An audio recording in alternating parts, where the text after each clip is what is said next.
Oggi, giovedì 4 aprile, ricorre il 21° anniversario dell'omicidio del maresciallo Giuliano Guazelli.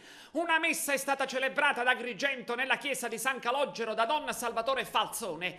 Poi corone di fiori sono state deposte sul luogo dell'agguato, lungo il viadotto Morandi e presso la caserma dei carabinieri a Villa Seta intitolata a Guazelli. Ascoltiamo al microfono di Davide Saglia, in ordine di apparizione, il comandante provinciale dei carabinieri di Agrigento, il colonnello Riccardo Sciuto, il presidente del tribunale di Agrigento, Luigi D'Angelo, e il vice sindaco di Agrigento, Piero Luparello.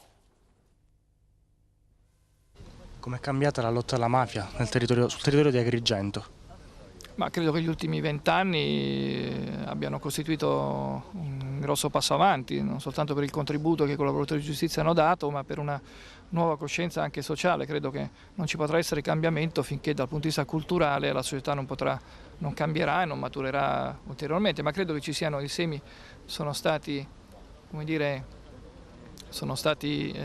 prodotti, ci sono, e speriamo che tutto questo conduca ad una società migliore, perché noi abbiamo anche il dovere di lasciare ai nostri figli una società che sia diversa e migliore rispetto a quella che noi abbiamo ereditato.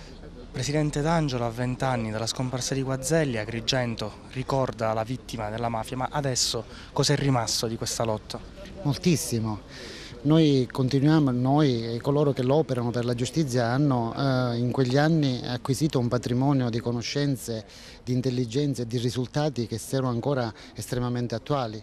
Lei consideri che ci sono delle opere di completamento, di investigazioni partite allora che ancora vanno a frutto.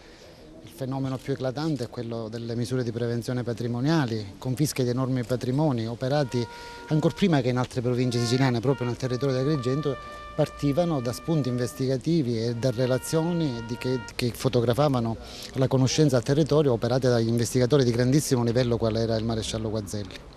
A 20 anni dalla scomparsa del maresciallo Guazelli, ad Agrigento cosa rimane di questa lotta alla mafia?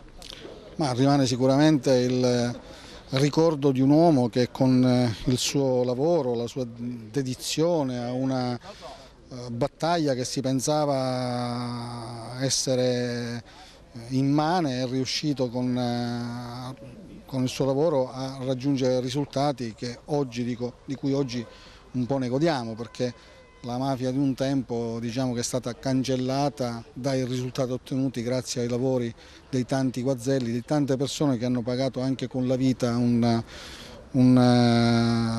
prezzo altissimo per raggiungere questi grandi risultati.